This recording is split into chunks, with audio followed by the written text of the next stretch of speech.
Colegio Líder. Esta semana en el curso de literatura vamos a tener el tema de neoclasicismo español. Muy bien, el neoclasicismo español es básicamente denominado con la palabra mediocridad, porque lamentablemente España, bueno, lamentable para ellos y no tanto para nosotros, es que España entró en un proceso de crisis porque sus principales colonias empezaron a independizarse, ¿no es cierto? El Perú en el siglo XVIII empezó este proceso de independización gracias a la llegada de las ideas de ilustración.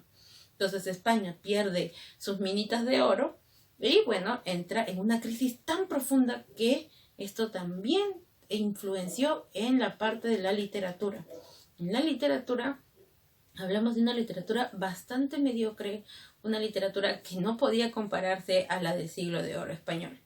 Y cayó en un atraso total, porque el neoclasicismo recién llega a España cuando en Europa estaban en el realismo.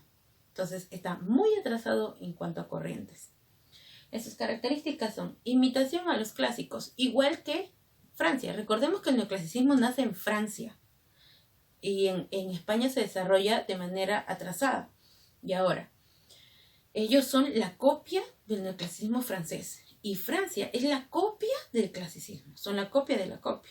Entonces van a imitar a los clásicos principalmente en las tres unidades aristotélicas: tiempo, espacio y acción.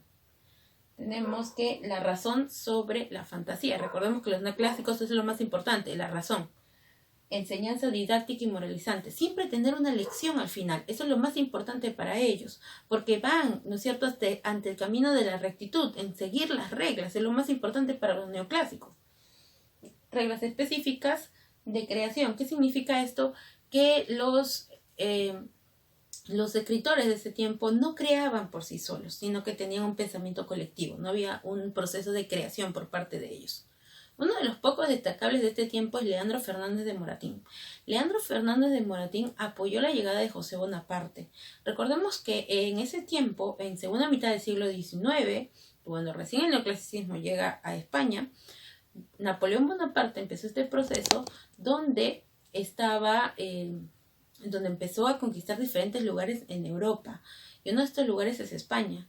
Y colocó a su hermano José Bonaparte como la persona encargada de este lugar.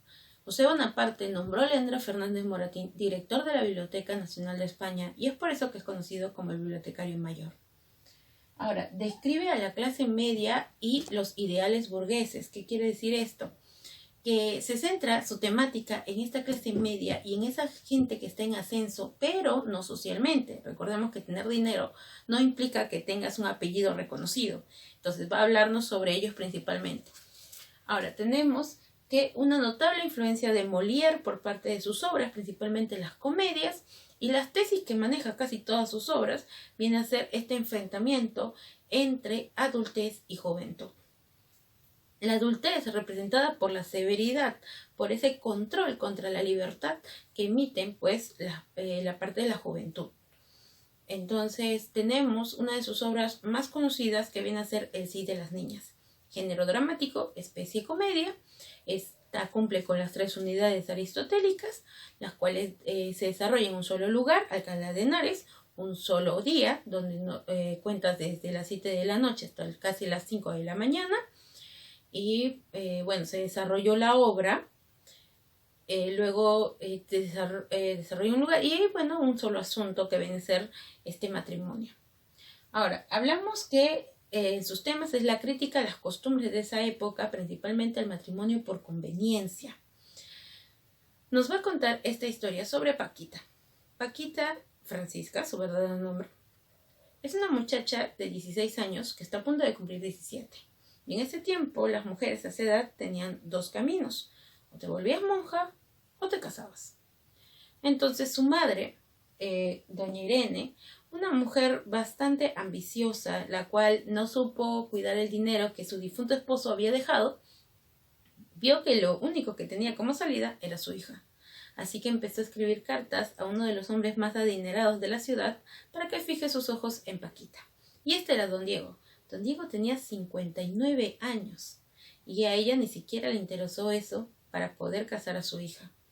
Empezó a decirle que Paquita era una buena chica, que era muy hermosa, que además estaba siendo educada para ser una gran esposa, porque Paquita estaba en un convento en el cual era como un internado, y a los 17 años ella salía de allí, y en ese internado, bueno, le enseñaban principalmente las tareas del hogar, no educación, sino las tareas del hogar, para que se convierta en una buena esposa.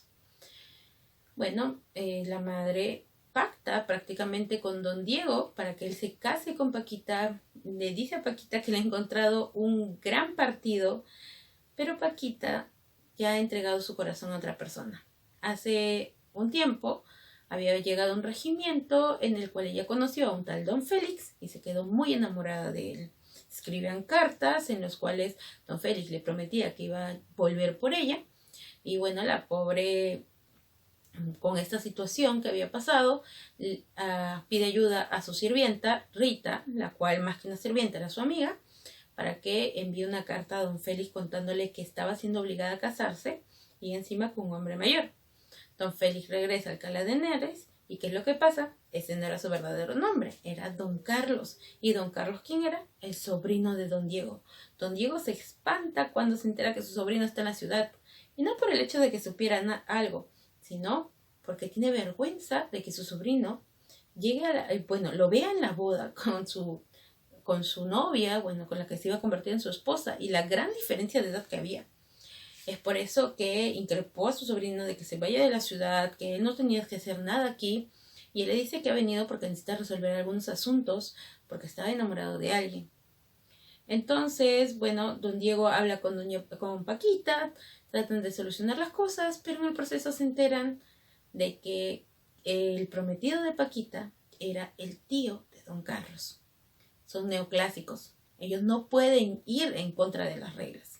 Paquita tiene que obedecer a su madre, y don Carlos sabe que cualquier cosa puede perjudicar a Paquita.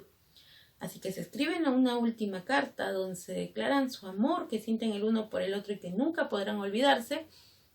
Y esta carta llega a manos de don Diego. Don Diego lee los sentimientos tan puros de estos jóvenes y, bueno, decide dar un paso al costado. Don Diego simboliza la razón. Él entiende de que por más que se case con Paquita, su corazón nunca le va a pertenecer. Es por eso que le pide a su sobrino de que tome a Paquita y se vaya y nunca más regrese a ese lugar, y que sean felices los dos.